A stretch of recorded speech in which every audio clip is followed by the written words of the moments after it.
Good morning, students. Today we will see our chapter number 10, Walls Tell Stories Part 2.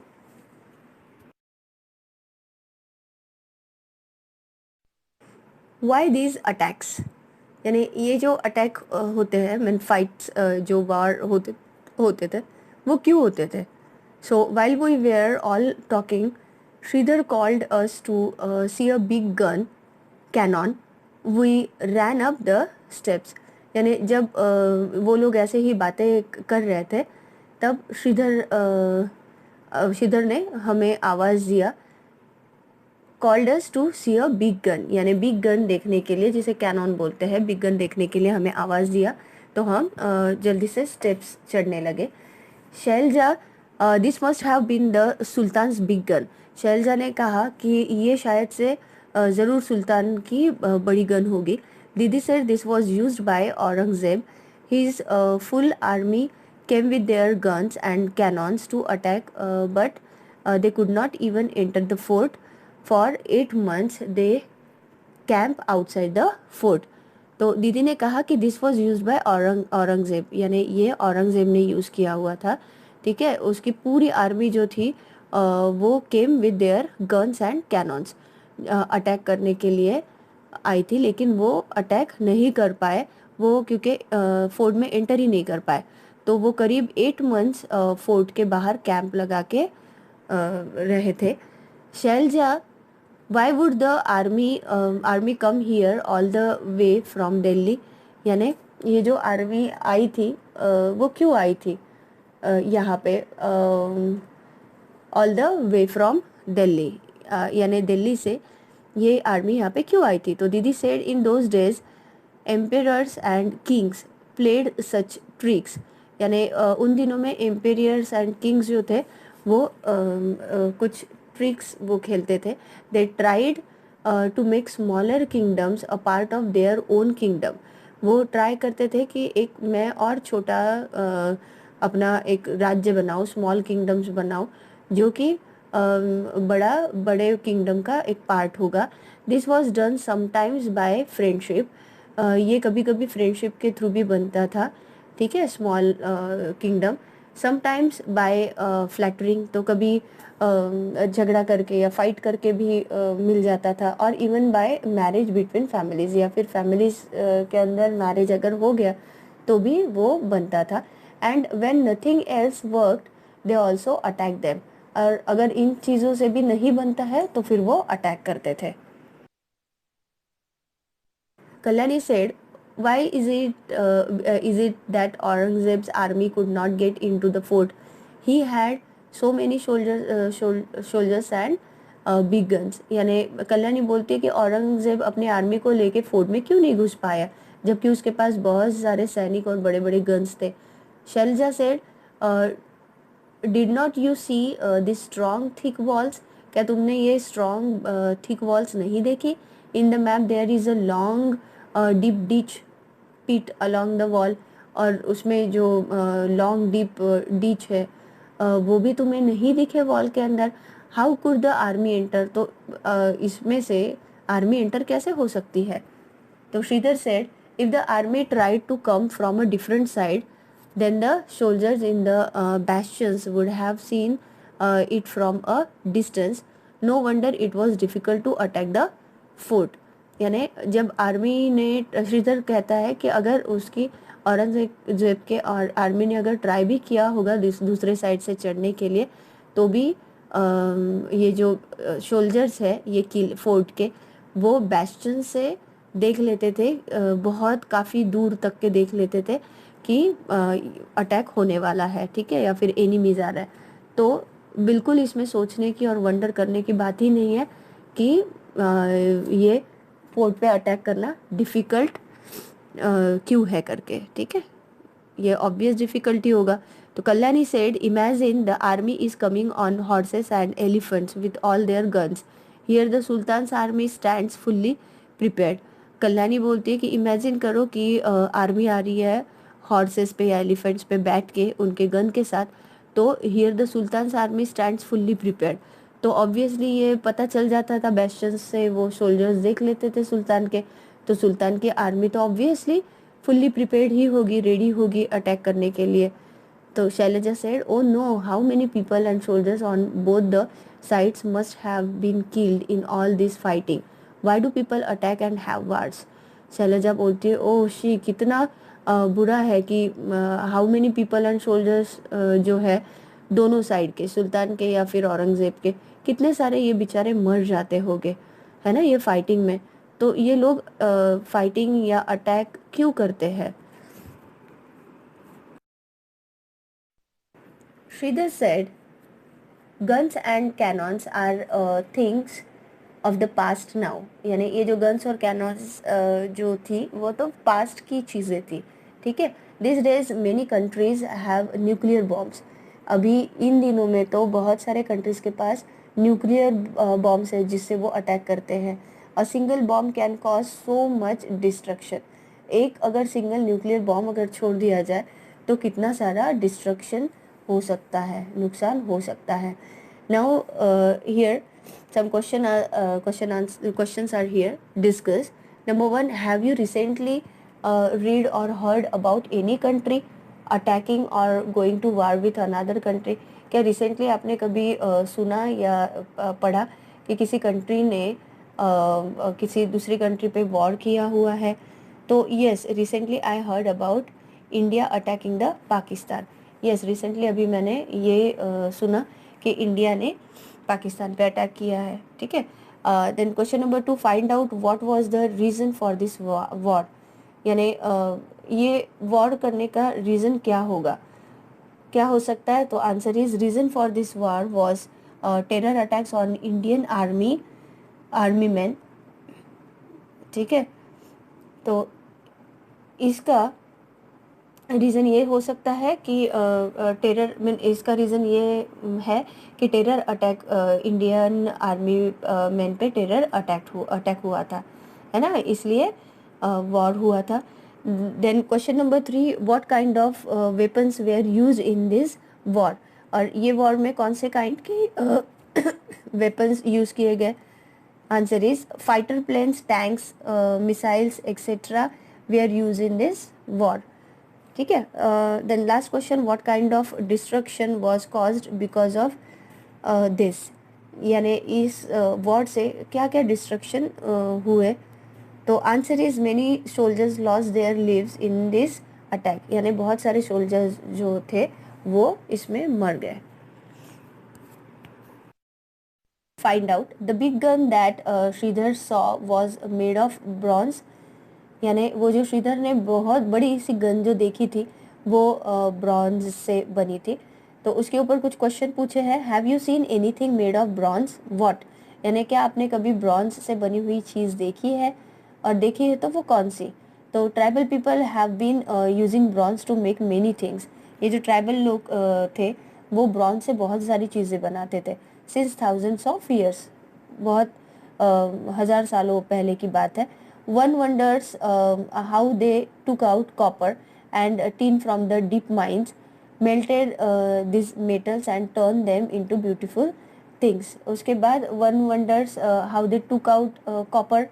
उन्हें वो copper या फिर tin को deep mines में मेल्ट करके ये मेटल्स को मेल्ट करके वो उसका बहुत ब्यूटीफुल चीज़ें में कन्वर्ट करते थे, बहुत ब्यूटीफुल चीज़ें बनाते थे, ठीक है. तो have you seen anything made of bronze. तो इसका आंसर यहाँ पे आएगा, yes, I have seen utensils, medals and statues made up of bronze. यानी ब्रॉन्ज के यूटेंसिल्स भी होते हैं, मेडल्स भी होते हैं एंड स्टेचूज भी होते हैं जो मैंने देखे हुए हैं. देन सेकंड क्वेश्चन है, find out from your elders about some of the things made from bronze that were or are still used in your house. From its color, try to identify which one of them is made from copper, which from brass and which from bronze. तो इसका answer आएगा, there are some utensils like tumbler, plates, bowls of bronze. They are in our house. तो ये depend upon that colours के हिसाब से आपको पता चलेगा कि ये कॉपर है या फिर ब्रास है, ठीक है. तो मेटल में कॉपर मेटल जो है कॉपर का कलर होता है रेडिश ब्राउन एंड ब्रास का होता है येलो, ब्रॉन्ज का होता है मेटालिक ब्राउन कलर, जिसके ऊपर से आपको वो पता चलेगा ये कौन से मेटल का बना है, कॉपर, ब्रास या फिर ब्रॉन्ज। ओके, नाउ नीचे यहाँ दिया है एक स्क्वायर में when there was no telephone, अगर वहाँ तब टेलीफोन नहीं होते तो didi ask us to wait at the king's palace. She herself went to fetch darwaza. A while later we heard Didi's voice, alert, I am Sultan Abdul Hussein. Sorry, I am Sultan Abul Hussein. I am very fond of music and Kuchipudi dance. We all laughed. We were surprised how Didi's voice could be heard from so far. She later told us that if you stand at Fetch Darwaza, whatever you speak can be heard at the King's Palace. Okay? तो अगर वो वैसे अगर तब telephone नहीं होते थे, वो अगर वैसे बात भी करते थे तो उनको जो वॉइस है वो एट द किंग्स पैलेस में वो घूम के उनको आता था आवाज़। Okay, now arrangements for water. The picture shown here is made after seeing a very old painting of those times. ये जो पिक्चर यहाँ दिख रहा है ये बहुत पुरानी पेंटिंग थी जिसके थ्रू हमें अरेंजमेंट्स फॉर वाटर समझ में आएगा। ठीक है, can you think why bullocks have been use here? क्या आपको क्या लगता है कि यहाँ पे बुलक्स का इस्तेमाल क्यों किया गया है? तो the bullocks have been use to draw water, ये बुलक्स का इस्तेमाल पानी निकालने के लिए किया गया है। Use your hand movement to show in which direction the drum attach to the rod moves when the bullocks move. यानी ये जो hand movement, use your hand movement, आपके हैंड मूवमेंट करके देखिए। To show in which direction the drum attach to the rod moves when the bullocks move. जब bullocks move करते हैं तो वो ये जो रॉड है वो ड्रम अटैच रॉड वो कैसे कहाँ पे मूव करेगा, कौन सी डायरेक्शन से? तो वो मूव करेगा, the drum moves in anti clockwise direction, यानी आपकी जो क्लॉक चलती है वो राइट हैंड से होके चलती है, बराबर। तो उसके अपोजिट एंटी क्लॉकवाइज यानी कि उल्टा वो चलेगी, यानी 12, 11, 10, 9 ऐसे करके उल्टा आएगी, तो that is called anti clockwise direction. And then in which direction would the tooth wheel move? और ये जो टूथ विल है वो कौन से डायरेक्शन में मूव करती है? तो वो मूव करती है इन क्लॉकवाइज डायरेक्शन, यानी सीधी घड़ी के डायरेक्शन से ये मूव करती है। Look this pole shown under the ground joins with another wheel which has a number of pots on it. Now some question are here. Now imagine how would this garland of pots lift water from the well? तो answer आएगा the garland of pots is connected with the tooth wheel which again is connected to the drum. As the bullocks move the drum, the tooth wheel connected to it also moves, which in turn rotates the garland of pots which lifts water from the well. यानी कि जैसे जैसे ये जो garland of pots है ये connected होता है टूथ व्हील को, जो कि which again is connected to the drum, जो ड्रम को कनेक्टेड होते हैं टूथ व्हील। ठीक है, जैसे बुलक मूव करेंगे, वो ड्रम को मूव करेंगे तो टूथ व्हील जो कनेक्टेड है वो भी मूव करेगी। ठीक है, which in turns rotates the garland of pots which lifts water from the well. Then next is do you now get some idea about how the tanks could have been filled by lifting water from the wells? Even today we can see clay pipes in the walls of the fort. These pipes would have been used to carry water to different places in the palace. ये picture में जो आपको clay pipes जो दिख रहे हैं वो clay pipes के थ्रू जो पैलेस है वो पैलेस के डिफरेंट प्लेसेस में ये पानी जाता है। ठीक है, तो कुछ आइडिया है कि ये कैसे जाता है?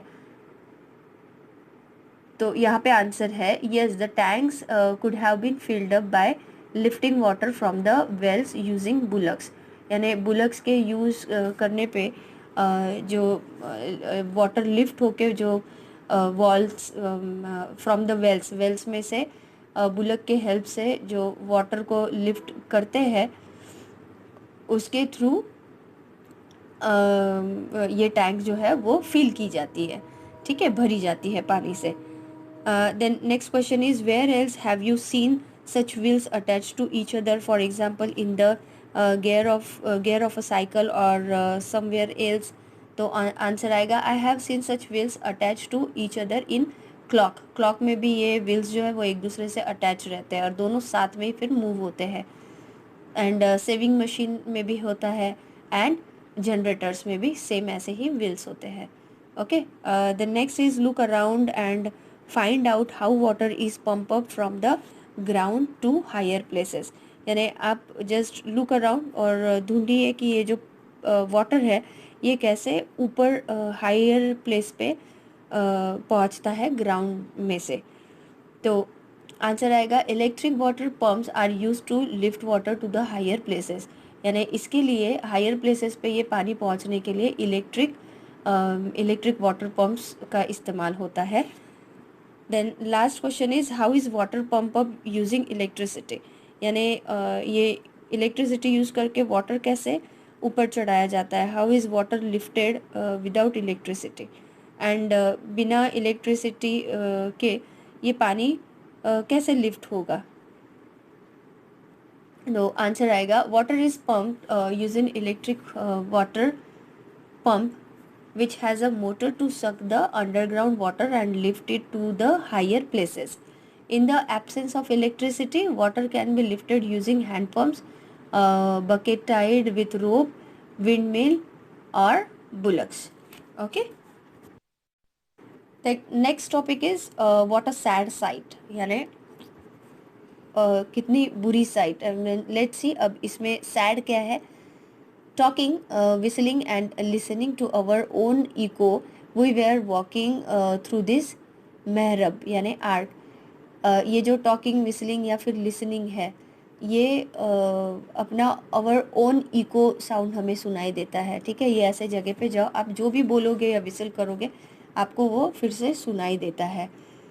ओके, थ्रू दिस मेहरब, जिसे मेहरब बोलते हैं, आर्ट. तो श्रीधर सेज, यहाँ पे पिक्चर्स भी है, जस्ट सी हियर. ठीक है, ये ऐसे बहुत सारे लोग हैं जो दीवार पे ऐसे लिख के चले जाते हैं जो कि प्रोहिबिटेड होता है, क्योंकि ये पुराना जो एंटिक वाला वॉल कार्विंग किया हुआ होता है वो तो हम बिगाड़ देते हैं, है ना. तो ये अलाउ नहीं है एक्चुअली, बट लोग सुनते नहीं है. Shridhar said, oh the breeze feels so cool in this tunnel. ये टनल में जो हवा आ रही है वो बहुत ठंडी आ रही है. Shailaja, it was written that soldiers stayed here. यहाँ पे लिखा है कि यहाँ सोल्जर्स रुके हुए थे. श्रीधर से see this board but look what the wall is like. वो बोलता है कि देखो ये बोर्ड को देखो, ये बोर्ड पे क्या लिखा है कि writing on the wall is prohibited. लेकिन वॉल को तो एक बार देखो, ये वॉल पे लोगों ने कितना लिख के रखा है. Shailaja said, oh, think how this wall has seen thousands of years go by. It has seen kings and queens, horses and elephants, war and peace, but we have spoiled it in just a few years. यानी कि ज़रा सोचो, thousands of years ago ये walls कैसी होगी, इसके ऊपर क्या ड्राइंग होगा, इसके ऊपर it has seen kings and queens, horses and elephants, war and peace, but now हम लोगों ने इसको कितना स्पॉइल्ड किया है, कितना गंदा किया है कुछ ही सालों में. Kalyani said, I don't understand what kind of fun do people get in writing their names all over the place like this. Kalyani बोलती है कि मुझे ये समझ में नहीं आता है लोग इस पे ऐसे लिखते क्यों है. ये लिख के उनको क्या मज़ा आता है अपने नाम लिख के ये ऐसे प्लेसेस में. लेकिन बहुत सारे लोग होते हैं जो ऐसा लिख के चले जाते हैं. Okay, so here is our part 2 also completed. Hope so you all are understood. But इसे आप एक बार और फिर से रीड कीजिए। पार्ट 1 एंड पार्ट 2 बोथ आप साथ में कंटिन्यूशन में रीड कीजिए तो आपको अच्छे से और पता चले, ठीक है। So this is only your homework that you have to read this chapter, जो जब तक के मैंने आज तक के जितना लिया है पार्ट 1 एंड पार्ट 2 आपको रीड करना है। Okay, so see in next lecture with our part 3। Till that take care.